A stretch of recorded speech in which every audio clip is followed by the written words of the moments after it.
Au centre de la capitale russe, le musée des beaux-arts Pouchkine présente l'une des plus grandes collections d'art européen. Avec plus de 600 000 œuvres exposées, il est avec l'Ermitage de Saint-Pétersbourg l'un des plus grands musées de Russie.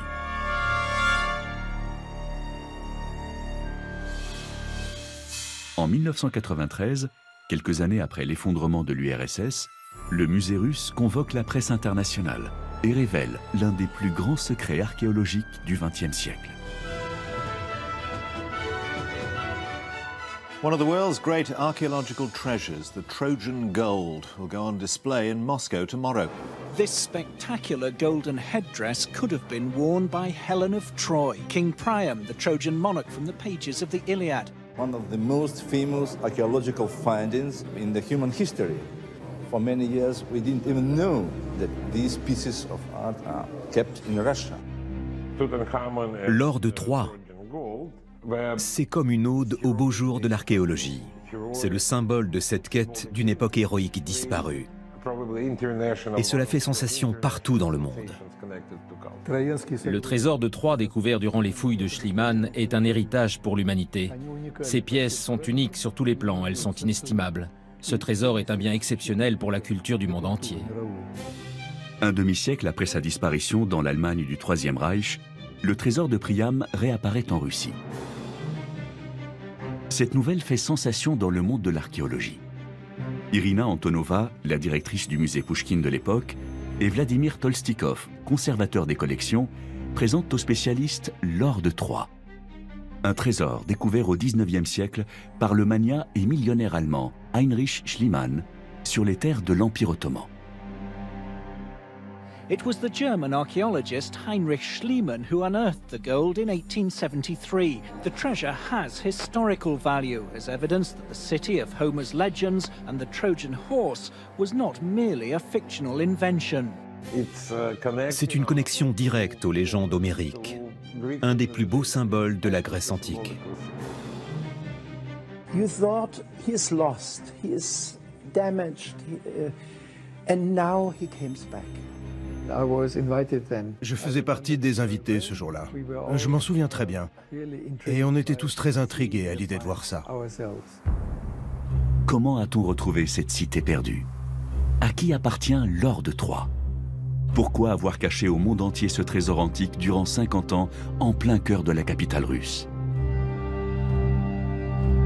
Il faut remonter plusieurs siècles en arrière et plonger dans l'un des plus anciens récits de notre monde, l'Iliade d'Homère.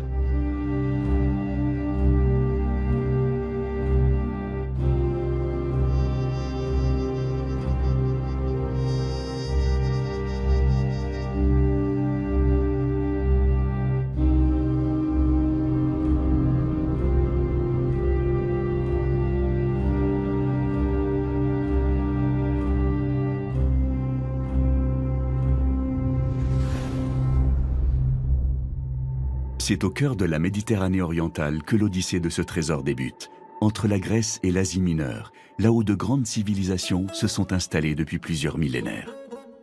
À l'époque, vous aviez deux grandes puissances, l'Égypte des pharaons et l'Empire hittite. L'Empire hittite dirigeait les 2 tiers de l'actuelle Turquie, ou de l'Asie mineure si vous préférez. Il était divisé en plusieurs régions ou royaumes. L'un d'entre eux s'appelait Viloussa. Les Grecs anciens l'ont nommé Ilios. C'est ainsi qu'il est mentionné dans l'Iliade en tout cas, et très rarement en tant que cité troyenne. Il me semble qu'Homère ne parle de Troie que 2 ou 3 fois, pas plus. Il y avait donc 2 noms différents pour une seule et même ville, mais Ilios était le plus utilisé des 2. La ville d'Ilios, connue maintenant sous le nom de Troie, était une cité puissante et indépendante située sur les terres hittites. Plus à l'ouest, c'est le royaume de Mycène qui règne sur la Grèce continentale. À l'âge du Bronze ancien, ces différentes civilisations ne cessent de vouloir conquérir les terres de leurs voisins. À la fin de l'âge du Bronze ancien, la Crète était sous la domination des rois mycéniens, une formidable puissance dans la région. Et ils voulaient étendre leur empire jusqu'à la partie occidentale de l'Anatolie, qui était en grande majorité sous le contrôle de l'empire hittite. La ville de Troie se trouvait donc totalement enclavée entre ces deux grandes puissances.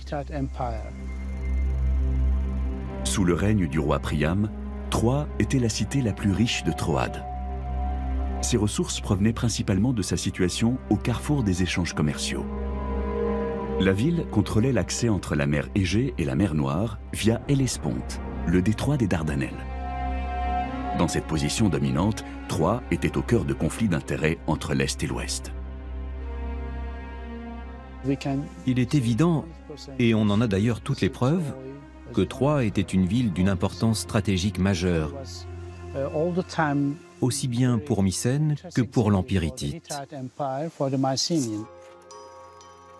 La guerre entre Troyens et Mycéniens va être le sujet de l'Iliade, le mythe d'Homère créé au 8e siècle avant Jésus-Christ.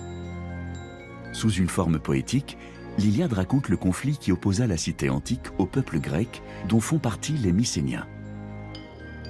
Paris, le fils du roi Priam, kidnappe Hélène, la femme de Ménélas, le roi de Sparte. Ce dernier traverse la mer Égée avec Agamemnon, le roi de Mycène, pour aller reconquérir sa femme à Troie. Dans cette guerre mythique où se mêlent hommes et dieux, la cité finira réduite en cendres par les Grecs. Cette poésie de tradition orale traversera les siècles et deviendra l'un des récits majeurs dans le monde entier, hissant la cité antique de Troie au premier rang. Mais après le premier millénaire, la cité tombera dans l'oubli. Troie est une ville prépondérante dans la compréhension de l'histoire ancienne de l'Europe. N'oublions pas que les seuls écrits de l'époque en Europe proviennent des Grecs et des Romains. Tout ce que nous savons, on le leur doit à eux et à eux seuls.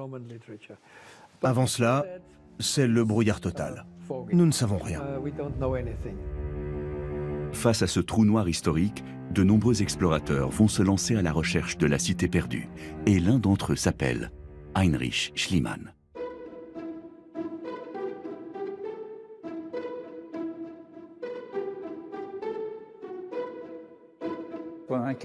Quand je suis arrivé à l'université de Davis en 1970, un de mes collègues m'a raconté que Schliemann avait été banquier pendant 1 an, à l'époque de la ruée vers l'or. J'ai aussi découvert que dans l'un de ses écrits, il relate en détail l'incendie de San Francisco en 1851. Le seul problème, c'est qu'il le date du 4 juin. Et en fouinant un peu partout dans divers articles de presse, je me suis aperçu que ce n'était pas la bonne date. L'incendie avait bien eu lieu, mais dans la nuit du 3 au 4 mai, pas au mois de juin. Il avait délibérément menti et ça confirme bien sa réputation. Il nous a livré beaucoup de récits quelque peu fantasques sur sa vie. Alors qu'en est-il de ses découvertes archéologiques? On peut se poser la question. Troie est lié au destin de plusieurs personnages. Priam, Paris, Hélène, Achille, mais aussi Heinrich Schliemann. Cet homme d'affaires allemand du 19e siècle va devenir l'une des figures indissociables de ce lieu. Schliemann est né en 1822 à Nebuchov, dans la région de Mecklembourg. Il était le 5e d'une famille de 9 enfants et fils de pasteurs luthériens. Il était issu d'une famille très modeste et n'a jamais reçu d'éducation très poussée. Dès son plus jeune âge, il a dû travailler comme apprenti dans une épicerie. Dès sa jeunesse, il va acquérir très vite les bases du commerce et des affaires en travaillant à Amsterdam. Il parle couramment 4 langues étrangères et il est envoyé à Saint-Pétersbourg où il finira par créer son propre négoce dans l'or et l'indigo. Installé en Russie, Heinrich Schliemann épouse la fille d'un riche avocat qui lui ouvre les portes de l'aristocratie russe. On voit clairement dans ses écrits qu'il voulait à tout prix gravir les échelons de la société. Dès 1858, sa fortune lui permet de mener un grand train de vie. Schliemann ne va pas se contenter de ce succès. Depuis son enfance, il n'a qu'une seule chose en tête, mettre la main sur les vestiges d'une cité antique perdue, Troie. Dans son autobiographie, il raconte que depuis sa plus tendre enfance, il a toujours été fasciné par l'Iliade et l'Odyssée, et plus particulièrement par la cité de Troie. En fait, c'est en lisant ses ouvrages que cette passion est née. Elle surpassait tout le reste. Une des images qui l'avait marqué, c'était celle d'Énée fuyant Troie en flammes avec Anchise sur le dos. Et l'image de cette ville détruite ne l'a jamais quitté. Il en a donc fait sa cause. La guerre de Troie n'était pas une légende. Elle avait bien existé. Une guerre entre les Troyens et les Mycéniens. Une guerre décrite par Homère, mais dont personne ne savait exactement où elle avait eu lieu. À Troie bien sûr, mais où exactement sur une carte? Et il s'est promis de la retrouver. Schliemann ne cesse de raconter qu'il suivrait le destin d'un enfant passionné par l'Iliade. Devenu adulte et fortuné, ce rêve est désormais à portée de main. Schliemann a laissé derrière lui une multitude de lettres et de journaux intimes sur sa vie. Mais pas une fois on ne trouve quelque chose sur ce désir né de l'imagination d'un enfant de se lancer dans cette quête. Ce n'est que pure fabrication. C'est le gros problème avec lui. On ne sait jamais ce qui est vrai et ce qui ne l'est pas. Ce qu'on sait en revanche, c'est qu'à l'âge de 45 ans, une fois sa fortune faite et un remariage avec Sophie, une jeune grecque, il a décidé de réaliser le rêve de toute une vie.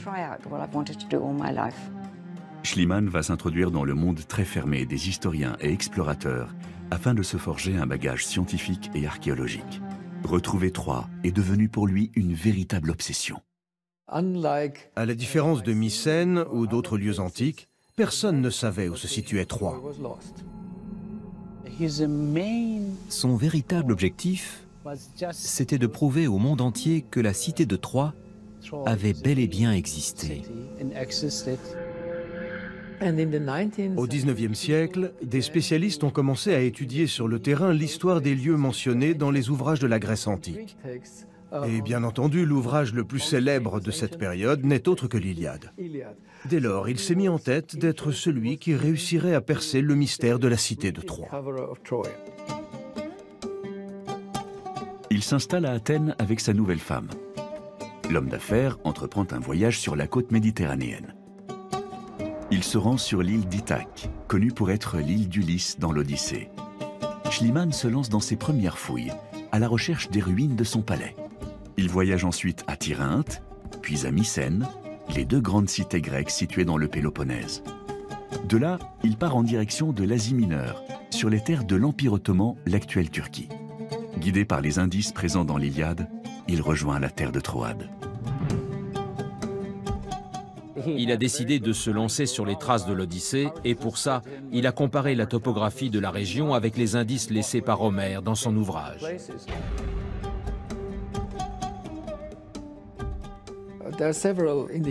Homère a laissé plusieurs indications comme l'île de Lesbos ou Hellespont, le détroit des Dardanelles qui sépare les parties occidentales et orientales de la Turquie.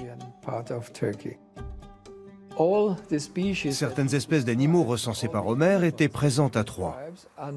En revanche, des arbres décrits dans l'Iliade ne se trouvent que dans une certaine région du nord-ouest de la Turquie. Si on se réfère à l'Iliade, Homère parle d'une ville coincée entre deux rivières, au niveau du détroit des Dardanelles. Une ville posée au beau milieu d'un plateau. Dans son épopée, Homère décrit vaguement la position de la cité. Les Grecs seraient arrivés avec leurs bateaux jusqu'à l'entrée du détroit d'Hellespont. À l'embouchure de la rivière Scamandre, ils auraient installé leur camp pour assiéger une colline sur laquelle serait dressée la fameuse cité des Troyens.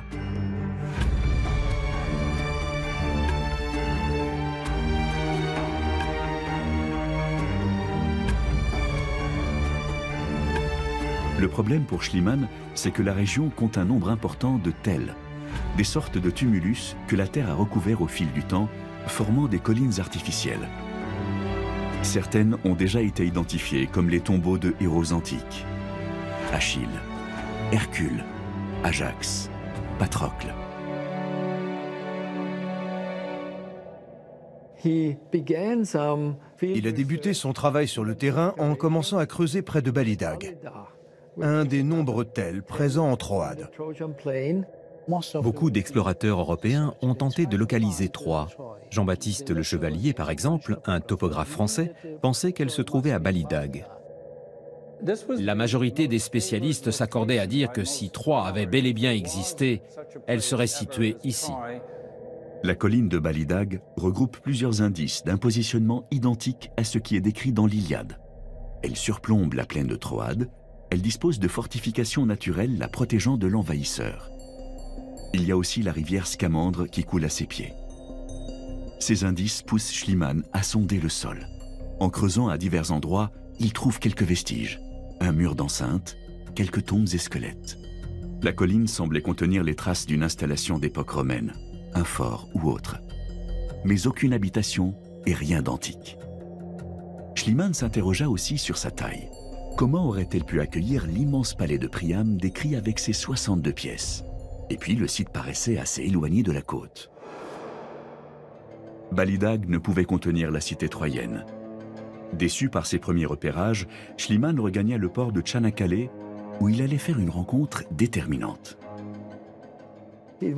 En ratant le bateau qui devait le ramener à Istanbul, il a eu de la chance finalement. C'est là qu'il a rencontré Frank Calvert, sur le port. Et Calvert lui a dit qu'il pensait avoir retrouvé la cité. Il y avait dans la région un consul britannique, Frank Calvert, qui avait déjà commencé un travail de fouille à Hisarlik. Hisarlik, une autre colline située à 8 km au nord de Balidag, correspondait aussi aux descriptions d'Homère.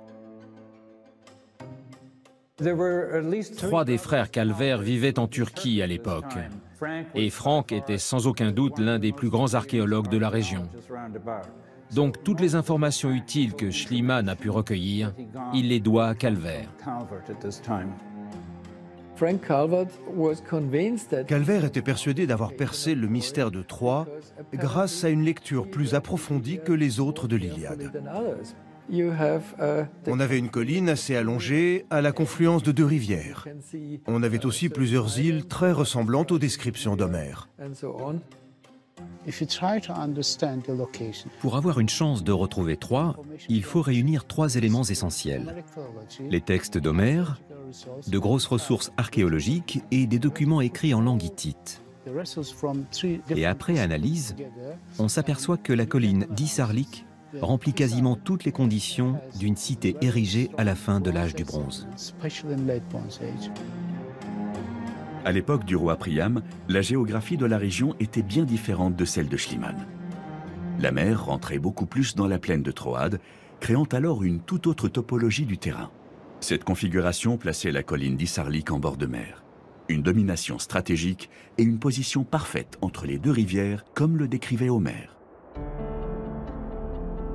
Et si Frank Calvert avait raison? Calvert a été jusqu'à acheter la moitié de la colline pour en avoir le cœur net. Malheureusement, il n'avait plus les moyens d'y faire une excavation de grande envergure. Calvert en a parlé à Schliemann et lui a demandé son aide. Et surtout, il lui a révélé qu'il avait toutes les chances de déterrer Troie à Hisarlik. Schliemann est donc entré dans la danse. Et je dois dire qu'il n'a pas été tendre avec Calvert. Dès l'arrivée de l'Allemand, Calvert ne sera plus officiellement associé au site de Troie. Nous sommes en 1870, 3 ans avant la découverte qui apportera à Heinrich Schliemann une notoriété mondiale. En 1870, il était prêt à démarrer ses fouilles. Tout du moins, c'est ce qu'il croyait. Le gouvernement turc lui délivre un permis pour creuser, à la seule condition qu'il s'engage à remettre la moitié de toutes les trouvailles au musée archéologique d'Istanbul. Trépignant d'impatience et dans un amateurisme total, Schliemann et ses ouvriers débutent les travaux sur la colline d'Hisarlik. Sans aucun sondage, sans aucune étude du terrain, il s'attaque à la structure de la colline avec la ferme conviction qu'il faut aller au plus profond des ruines pour trouver la cité perdue. Les fouilles vont s'étaler sur 3 ans, de 1871 à 1873. Grâce à son argent, Il a reçu beaucoup de faveurs ou de sauf-conduits, pour ainsi dire, de la part des gouvernements. Il pouvait aussi se permettre d'avoir une main-d'œuvre conséquente pour l'aider à creuser. Il avait près d'une centaine d'ouvriers par jour pour ses fouilles. Et ils ont creusé une tranchée extrêmement profonde. Il a décidé de littéralement découper la colline. Aujourd'hui, en archéologie, on procède différemment. On retire environ un quart d'une colline sur un site de fouille. Lui, il a tranché dans le vif, si je puis dire.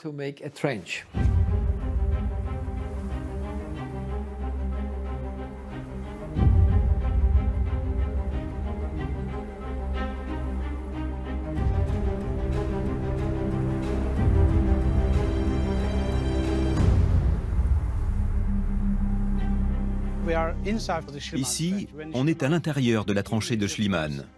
Quand il a réellement commencé à creuser à partir de 1871, il a décidé que pour déterrer Troie, il faudrait descendre jusqu'à la Roche-Mère. La tranchée faisait environ 10 mètres de large et 14 mètres de profondeur à certains endroits. Regardez cet arbre tout là-haut. Avant la venue de Schliemann, Isarlik était une colline qui s'élevait à une trentaine de mètres de hauteur. Schliemann, lui, a décidé de la transpercer du nord au sud. Il n'était vraiment pas très méticuleux pour un archéologue. Il n'a jamais pris soin de creuser la colline couche par couche. Tout ce qu'il a fait, c'est creuser. Ça faisait un site de fouilles totalement désordonné. Et très vite, il a commencé à empiler des choses. Des jarres, des tessons, des petits ornements, une multitude d'objets anciens. Les 3 premières années, il n'a trouvé que des fortifications brûlées, datant du début de l'âge du bronze. Il a cru toucher au but, car dans son esprit, Troie avait été brûlée. En déterrant ces couches de pierre noircies par les flammes, il mettait au jour la guerre de Troie. Pour l'Allemand, toute découverte justifiait la position de la cité de Troie.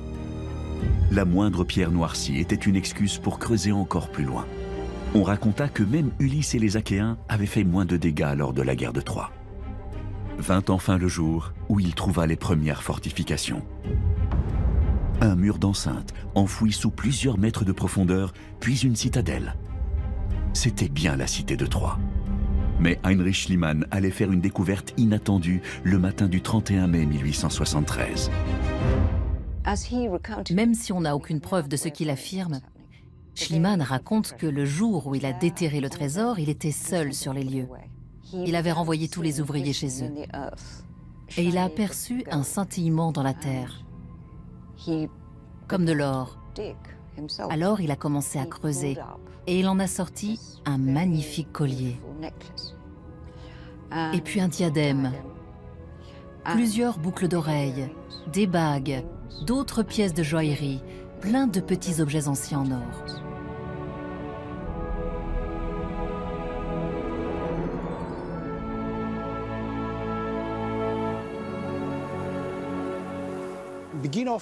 Au début du mois de mai, il a commencé à excaver de haut en bas.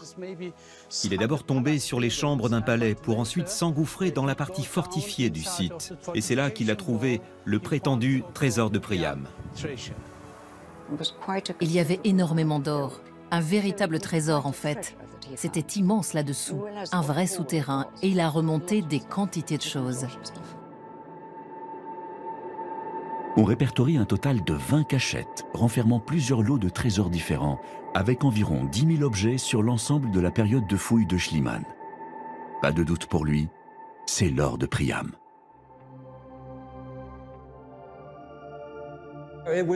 Il a fait sensation partout dans le monde. Il est devenu le plus grand archéologue du moment. Il a dévoilé au monde entier, et plus que n'importe qui avant lui, l'existence de la civilisation pré-hellénique. Il a montré les trésors d'orfèvrerie et tout ce travail minutieux qu'ils avaient pu créer à cette époque. Il a changé la face de l'archéologie en quelque sorte. Il lui a donné du relief en tout cas. En dégageant la cité ensevelie et en découvrant le trésor de Priam, le millionnaire, magnat du commerce, venait de rentrer dans l'histoire de l'archéologie, laissant pour compte Frank Calvert, qui l'avait mené jusqu'ici.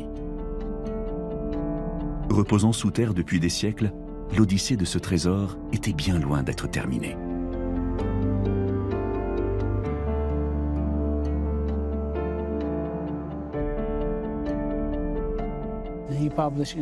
Il a publié son ouvrage en plusieurs langues. Un ouvrage qui a finalement été source d'inspiration pour de nombreux archéologues spécialistes de la protohistoire. Jamais dans l'histoire de cette spécialité, une telle découverte n'avait été aussi bien documentée. Vous aviez tout, des clichés, des plans, absolument tout.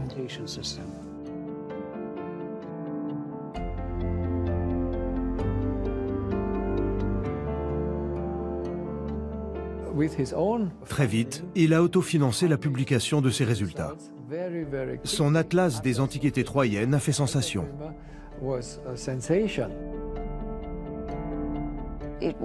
Son ouvrage a fait un tabac dès sa sortie. Articles de presse, interviews, il était partout. Et lui-même continuait à écrire sur le sujet, à en parler.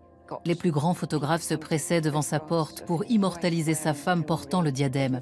Tout ce dont il avait toujours rêvé s'est réalisé. Dans un sens, ça a été ses meilleurs moments. Heinrich Schliemann a publié énormément de textes sur sa découverte. Son succès retentit dans le monde entier et le gouvernement turc va vite lui rappeler son engagement. Le gouvernement turc avait spécialement dépêché un superviseur qui gardait un œil sur Schliemann et ses découvertes. Les Turcs ne voulaient surtout pas être lésés dans cette affaire. Selon les accords, il était prévu que l'ensemble de cette découverte serait réparti à parts égales entre Schliemann et l'Empire ottoman. Tout, sauf le trésor. La découverte d'or sur le site archéologique avait changé la donne. Schliemann n'avait aucune intention de le partager avec les Ottomans. C'est pourquoi il prépara consciencieusement sa fuite avec le trésor. Il avait une quantité astronomique d'or mais ne savait pas quoi faire. À la fin de la journée, il renvoya ses ouvriers.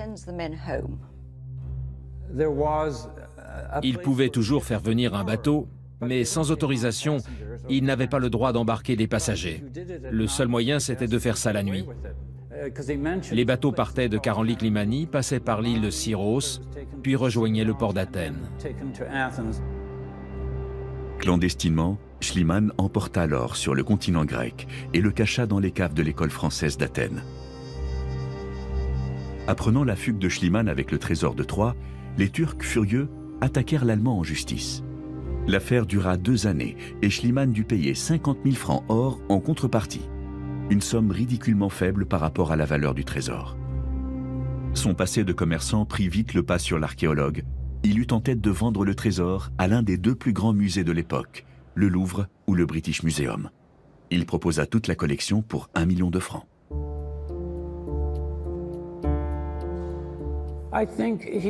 Bien sûr, il faisait aussi ça pour l'argent, mais davantage, je pense, pour la notoriété. En fait, il cherchait le lieu d'exposition le plus sensationnel. À cette époque, il courait surtout après la célébrité. C'était comme un monument à sa propre gloire. Mais les 2 grands musées refusèrent l'offre. Trop de doutes sur les méthodes archéologiques employées par Schliemann. Trop de textes et de récits éloquents autopubliés qui se contredisent, des récits héroïques parfois faux, et trop de craintes par rapport aux Turcs. Au final, le ministre anglais lui proposa seulement d'exposer le trésor à Londres quelques années, au musée de Kensington. Il a dû faire face à beaucoup de doutes et de critiques, émanant plus particulièrement d'autres archéologues, comme Frank Calvert par exemple. C'est un peu les limites de sa mégalomanie, de ses affabulations. Si on ne pouvait pas lui faire confiance sur certaines choses, alors comment pouvait-on le faire dans le domaine de l'archéologie? Il avait publié tellement de choses, donné tellement de conférences à travers l'Europe, que certains ont fini par se demander si tout ça était bien réel. Et il a eu toutes les peines du monde à prouver que toutes ces découvertes provenaient effectivement de la cité troyenne, de celles qu'avait décrites Homère dans ses ouvrages. Une nouvelle découverte archéologique va tout remettre en question. En se lançant dans des nouvelles fouilles sur le site de Mycène, Heinrich Schliemann va se rendre compte de son erreur. Au fur et à mesure de leurs travaux d'exhumation à Mycène, Schliemann et Dörpfeld, qui l'aidaient dans ses recherches, se sont rendus compte d'une chose. Les rois mycéniens qui régnaient pendant la période décrite dans l'Iliade utilisaient des poteries complètement différentes de celles provenant de la prétendue cité anéantie par les flammes. Pendant les fouilles de Troie, Schliemann s'était hâté de creuser au plus profond du site pour trouver la cité homérique. Dans cette opération de grande envergure, il creusa à travers différentes époques. Il découvrit que la cité troyenne était composée de 10 strates, superposées les unes sur les autres. 10 civilisations différentes s'étaient succédées en continu sur le site, pendant plus de 3000 ans. Vous pouvez voir ici de 3000 avant Jésus-Christ jusqu'à environ 500 avant Jésus-Christ, soit à peu près 2500 ans inscrits juste sur cette tranchée. On sait que Troie a été bâtie au début de l'âge du bronze, ce qui nous donne en datation byzantine 10 villes différentes, de Troie numéro 1 à Troie numéro 10. Cette année, on a également découvert une nouvelle partie de la toute première cité.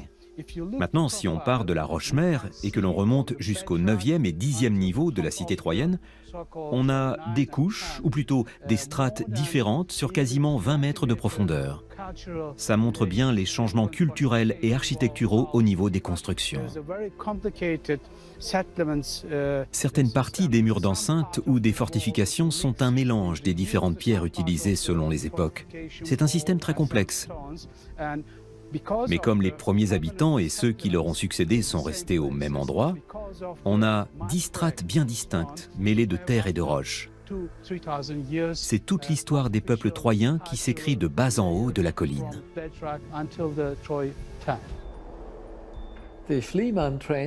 La tranchée de Schliemann nous a permis d'avoir une chronologie précise de l'occupation de la cité pendant 3000 ans, voire près de 4000 ans en réalité. Mais alors, quelle strate correspondait au temps de Priam et de la guerre de Troie? Et à quel niveau avait-il trouvé le trésor? La strate dans laquelle il a trouvé le trésor de Priam datait de 1000 ans avant l'époque homérique. Schliemann s'est lui-même rendu compte qu'il s'était trompé et que la cité embrasée ne correspondait pas à la bonne chronologie. En revanche, il ne s'était pas trompé sur le lieu. Schliemann avait creusé si profond dans le sol qu'il avait dépassé la couche correspondant à l'époque de Priam. Les vestiges retrouvés sur les fouilles qu'il fit à Mycène le confirmèrent. L'époque de la guerre de Troie se situait au niveau 6 et 7.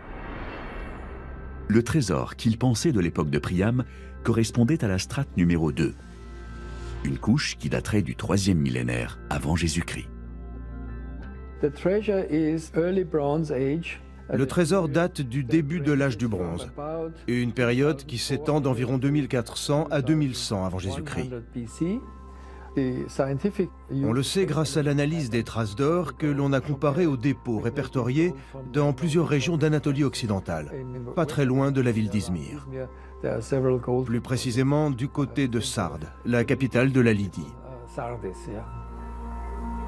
En s'enfonçant dans le sol, Schliemann détruisit par la même occasion des temples pré-helléniques datant de plus de 2000 ans avant Jésus-Christ.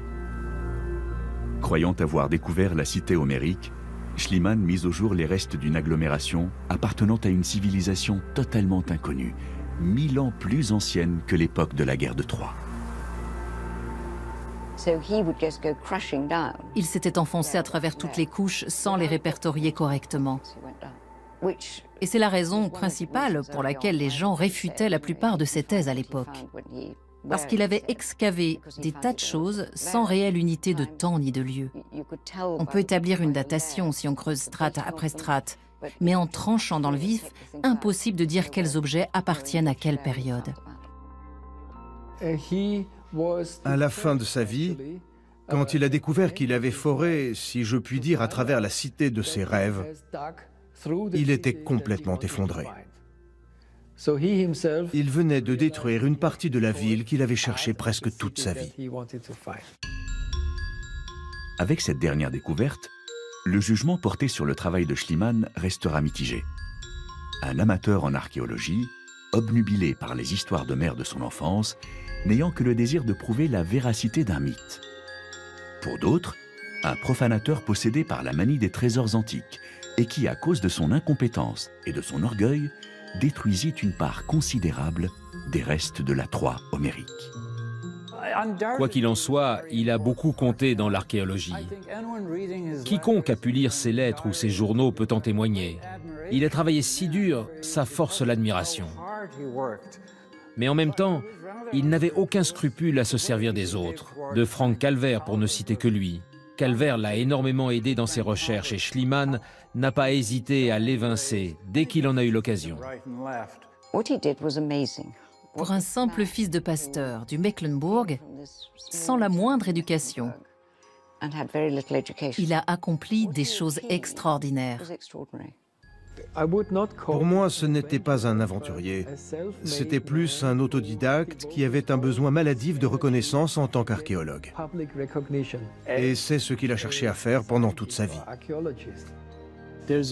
Il y a la réalité et il y a le rêve. Schliemann a réussi à entremêler les deux. Schliemann restera l'un des archéologues les plus controversés de l'histoire. Nul doute qu'il aura toute sa vie voulu créer son propre mythe, comme l'avait fait Homère. Il meurt en 1890, laissant son trésor exposé en Allemagne, au musée ethnographique de Berlin. But 6 years later, with the hated Russian troops just blocks away from his Berlin underground bunker, Adolf Hitler was forced to choose death by his own hand, rather than face the consequences and the humility of utter defeat. 1945, l'Europe est en guerre. Les troupes soviétiques envahissent la capitale allemande. Hitler est proche de la défaite. Berlin est le théâtre d'affrontements. C'est un véritable champ de ruines. Les nazis capitulent à Berlin en mai 1945. C'est un désordre absolu, si énorme que c'en est presque impossible à décrire. C'est du Wagner dans le texte. Le crépuscule des dieux comme dernier acte de l'opéra macabre d'Hitler.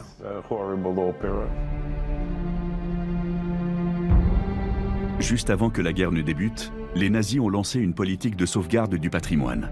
Par précaution, ils ont évacué les œuvres d'art allemandes et celles volées à travers l'Europe durant l'occupation. Ils les cachent à travers tout le pays, dans les bunkers, dans les mines de sel des montagnes autrichiennes ou dans les châteaux des dirigeants SS. Toutes les œuvres d'art ont été déménagées des musées vers des lieux plus discrets. Tous les trésors ont été mis en lieu sûr un peu partout. Mais tout le monde pensait que ce serait temporaire. D'après ce qu'on sait, le trésor de Priam aurait été déplacé vers la Flakturm, en plein centre de Berlin. À l'époque, on la disait imprenable.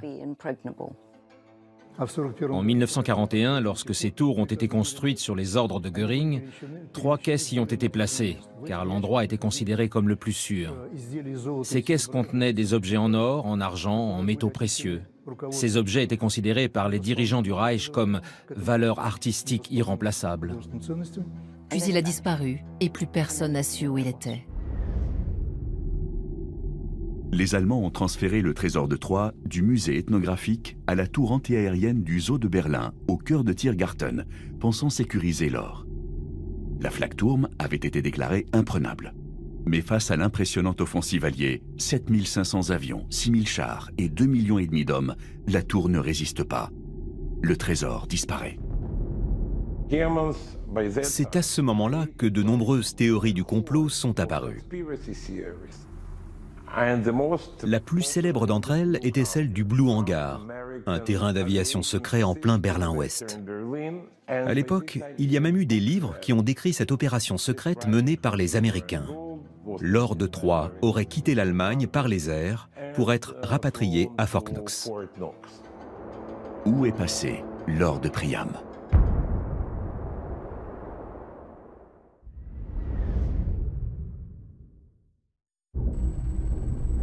This is the wall the East Germans themselves built, and they don't like to see it broken down from the west.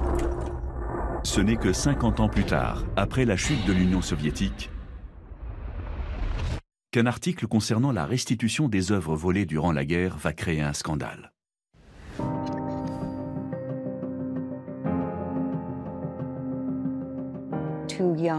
Deux jeunes historiens de l'art, soviétiques et qui travaillaient pour la presse, ont retrouvé la trace du trésor de Schliemann. On a fouillé dans les poubelles du Comité des Arts, qui avait été rebaptisé après-guerre Ministère de la Culture soviétique, et on y a trouvé des documents. Après réflexion, on en a conclu que ces documents étaient top secrets. Et finalement, sur les centaines de caissons empilés les uns sur les autres, on a retrouvé plusieurs documents qui prouvaient que le trésor avait été rapatrié en URSS. En 1945, l'Armée rouge crée une brigade spéciale ayant pour ordre de ramener tous les objets de valeur des territoires occupés par les nazis. Pierres précieuses, statues, tableaux, argent, équipements et technologies. Des dizaines de trains remplis filent en direction de l'URSS. Lorsque des questions concernant toutes ces œuvres d'art ont commencé à se poser, les Russes n'ont ni confirmé ni infirmé les rumeurs. En revanche, ils ont bien expliqué que si c'est eux qui les avaient, ce n'était qu'une juste indemnité de guerre. De cette manière, au mois d'avril 1945, les caisses se sont retrouvées sous le commandement soviétique. Cela a été considéré comme une compensation partielle des pertes, des destructions et des victimes qu'a subi l'Union soviétique au cours de la Seconde Guerre mondiale. On a eu l'opportunité d'interviewer pas mal de gens haut placés. Et ce qui nous est apparu, au terme de ces discussions, c'est que personne n'aurait laissé autant de trésors ensevelis sous des décombres. Dans les documents confidentiels trouvés dans les poubelles du ministère au début des années 90, les deux journalistes vont découvrir des bordereaux de livraison provenant de la Flakturm de Berlin, la fameuse tour antiaérienne. On y répertorie les œuvres emportées et stockées par les soviétiques dans différents dépôts secrets. Konstantin Akinsha découvre que le trésor de Troie fait partie de la liste. Les œuvres d'art étaient stockées et listées dans des entrepôts spéciaux. Puis tout cela a été envoyé en Union soviétique via des trains sécurisés. Mais ces 3 caisses ont été envoyées par avion. Ils ont affrété un avion, ils l'ont chargé avec une énorme cargaison d'or, de tableaux et de collections de pierres précieuses, et ils ont envoyé le tout à Moscou. C'était le premier avion à décoller de Berlin pour allier l'Union soviétique. Ces objets ont été transférés à Moscou, dans notre musée, et se trouvent sous notre protection depuis 1945. Ensuite, ils l'ont caché jusqu'en 1995, dissimulé à l'humanité pendant 45 ans. Les collections arrivaient au musée Pouchkine pour être redistribuées vers d'autres musées ou établissements dans toute l'Union soviétique. La brigade du Comité des Arts avait transformé le musée en une sorte de plaque tournante.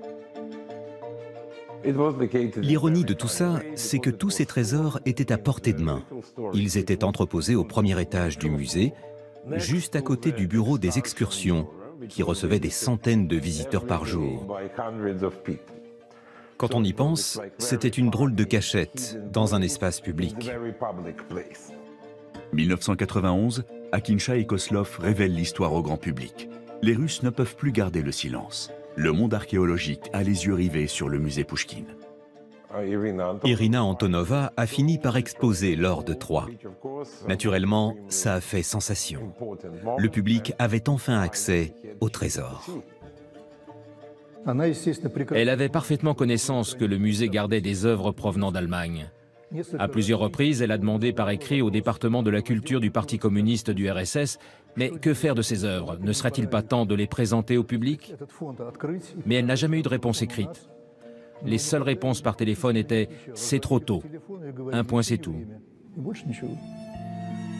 Les archéologues peuvent enfin découvrir, pour la première fois, l'or de Troie. Le plus impressionnant, d'après moi, c'est cette flasque de forme si particulière. On parle quand même de 2300-2400 avant Jésus-Christ. Comment ont-ils pu fabriquer ça? Elle pèse plus de 600 grammes d'or pur. Mais là n'est pas sa vraie valeur. Sa vraie valeur réside dans le fait qu'il n'existe aucun autre exemple de vaisselle en or de ce genre dans le monde. C'est absolument unique. Tout comme les diadèmes. Et ces objets ont plus de 4000 ans. On a aussi ces quartz en forme de lentilles. Ce qui voudrait dire qu'ils maîtrisaient déjà les techniques de grossissement optique. Parce que quand on voit les minuscules ornements de certains objets, là encore, on se demande comment ils ont fait. Comment ont-ils fait pour maîtriser autant de choses à une époque si reculée? Aujourd'hui, le trésor est toujours exposé au musée Pouchkine en Russie. Le démantèlement de l'URSS a apaisé les tensions autour de l'or de Schliemann, mais les Allemands, les Grecs et les Turcs revendiquent encore son appartenance. Il n'y a pas eu d'exposition internationale, la collection n'a pas quitté le musée depuis 1945. Il y a eu des années et des années de querelles. Et dans un sens, ça continue encore aujourd'hui. À qui cela appartient-il vraiment? Ça a donné lieu à d'âpres négociations entre les Turcs, qui en revendiquaient la primauté, et les Grecs, qui réclamaient l'héritage de Schliemann comme l'un de leurs ressortissants. Avec les Allemands aussi, qui estimaient qu'on leur avait fait don de ce trésor, et enfin les Russes, qui ne le réfutaient pas, mais qui voyaient cela comme une prise de guerre, ou plutôt comme une indemnisation. Ce conflit a duré pendant des années et des années. Nos collègues allemands nous ont adressé une autre demande. Est-il possible de faire une autre exposition qui se tiendrait à Berlin cette fois? On leur avait répondu que si le gouvernement allemand, si Angela Merkel donnait des garanties concernant le retour des œuvres en Russie, alors oui, cette exposition était possible. La position de la Russie sur le sujet est très claire. On ne donnera rien à personne. C'est ferme et définitif. Si vous me demandez à qui ce fabuleux trésor doit revenir, je vous répondrai que ça n'a que peu d'importance finalement, du moment qu'il reste accessible. Mais pas seulement au public, que l'on puisse aussi mener de nouvelles investigations scientifiques avec tous les moyens dont on dispose aujourd'hui. Pour le scientifique que je suis, c'est très clair. Toutes ces découvertes devraient retourner à leur lieu d'origine pour y être exposées, c'est-à-dire à Troie. Sous l'impulsion de Manfred Korfmann, ancien directeur du site, un musée a vu le jour en 2019 sur le site archéologique de Troie. Ce dernier rendit publique une étude d'analyse des sous-sols environnant les ruines et conduisit quelques fouilles qui révélèrent que la cité de Troie était bien plus vaste que l'on ne le pensait. Il reste encore une grande part à explorer.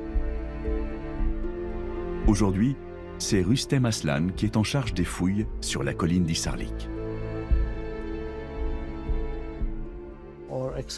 On va poursuivre nos fouilles et nos excavations. Et je pense que d'ici 2 ans, les plans de Troie 1 et Troie 2 vont complètement changer. Dans sa folie et sa mégalomanie, Heinrich Schliemann a contribué à rapprocher le mythe et la réalité. La découverte de cette cité perdue a permis de mettre en lumière 4500 ans d'histoire jusqu'alors méconnue. Si des conflits concernant son appartenance sont toujours d'actualité, ce trésor doit être considéré aujourd'hui comme un legs pour l'humanité, afin que le monde entier puisse profiter de ces merveilles. L'histoire de Troie continuera encore de faire rêver dans les siècles à venir.